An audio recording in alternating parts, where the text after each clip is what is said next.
என் பேர் செல்விங்க. ஊருங்க ஆய்க்குள்ளேருந்து வந்திருக்கேன். என்ன மாவட்டங்க? என்ன தொந்தரக்கா? சரி, வேலை பண்ணி சமாதிக்கு வந்திருக்கீங்க. தொட்டுக்கம் சாமி. இப்போ நேற்று வழியில் குறைஞ்சிச்சுல, தண்ணி மட்டும் ஏமாவது வலிக்க மாட்டேங்குதா? 7 மணிக்கு ஆள் ஒரு நபர் வந்துடும். யாருமா? 7 மணிக்கு யாருமே வீட்டு சனந்தான். நேற்றுலாம் யாருமே வரலைங்க. வந்திருக்காங்கம்மா. ஒரே ஒரு நபர் வந்து வீட்டு வாசப்படிக்கிட்டு வந்துருக்கு. தொட்டுக்காமிங்கம்மா. சரி. வாசல் அவங்க தண்ணி கூட்டி விடுறதுக்கு அந்த நபர் போனாங்க. அவங்க எதுக்கு நிற்கிறாங்க? 9 மணிக்கு தண்ணி தெளிச்சு விட்டேன். நாங்கள் தெளிச்சு 7 மணிக்கு வந்திருக்காங்கம்மா. அவர் எதுக்கு உங்கள் வீட்டுக்கிட்ட நிற்கிறாங்க? அந்த வாசலில் தண்ணி ஊற்றி விட்டுட்டாங்க. யார் ஊற்றி விட்டதாரு? அவங்க வேறவங்க. சரி. அது பிள்ளையே இருக்குல்ல, இப்போ எதுக்கு ஊற்றி விட்டீங்கன்னு நான் போய் சொன்ன விட்டு வந்து கூட்டி விட்டுட்டு போனாங்க.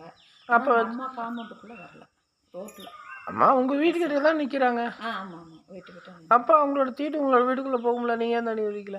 நான் கேட்குறீங்களா? அதானே நான் மட்டும் தெளிச்சுட்டு போயிட்டேன். ஆனால் வீட்டுக்கு வீட்டை தெளிக்கணும். இப்போ 7 மணிலேருந்து 9 மணி வரைக்கும் உனக்கு வலி தாங்க முடியல. வலி இருந்ததா? இருந்துச்சுங்க. அதுக்கு பின்னாடி வலி குறைஞ்சிருக்கு. நைட்டு கொஞ்சம் குறைஞ்சிருச்சுங்க. காலையில் எழுந்திரிச்சோன்னே எப்பயும் போல் பாதத்தை கீழே வைக்காம வச்சுன்னா வலி. சரி. ஆனால் இப்போ வலி இல்லையே. உட்காந்துட்டு எந்திரிக்கிறப்பையும் வலி. இப்போ வலி இல்லையே. இருக்குங்க.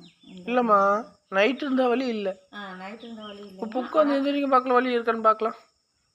கீழே உட்காந்து எந்திரிங்க பார்க்கலாம். எப்படி வலி வருமோ அது மாதிரி உட்காருங்க. எப்படி காலை மடக்கி சம்பளங்கள் போட்டு உட்காருவோம் இல்லைங்க, அதில் ஒரு சில பேர் மடக்கி உட்காருவாங்க. அது மாதிரி உட்காருங்க. நீங்கள் வலி வந்துச்சுன்னா முடியாமல் உட்காருவீங்களா? அது எப்படி உட்காருங்க? இப்படி சமங்கள் கொடுத்து உட்காருவீங்களா? அதுதான் அப்படி கேட்குறாரு. எப்படி உட்காருங்க? இந்த மாதிரி ரொம்ப வலி வந்துச்சுன்னா இந்த மாதிரி உட்காருங்க. அது மாதிரி உட்காருங்க. அது மாதிரி உட்காருங்க. அப்போ தான் அந்த நரம்பு இழுத்து பிடிக்கும். அப்போ நரம்பு இழுத்து பிடிக்கிற போது அந்த வலி அதிகமாக வலிக்கும். அது எந்திரிச்சு ஒரு 4 எட்டு நடந்தீங்க ஓரளவுக்கு ரெக்கவரி ஆகும். எந்திரிக்கிறப்ப ரொம்ப சிரமம். இப்போ எந்திரிங்க பார்க்கலாம். இப்போ அந்த எப்போ இருக்கிற சிறுமம் மாதிரி இருந்த வலி இருக்கா? கொஞ்சம் குறைஞ்சிருக்கா? நான் கேட்கறக்கா சொல்லாதீங்க. அதாவது காலையில் எந்திரிக்கிறப்ப ரொம்ப கஷ்டமா இருந்துச்சுங்க.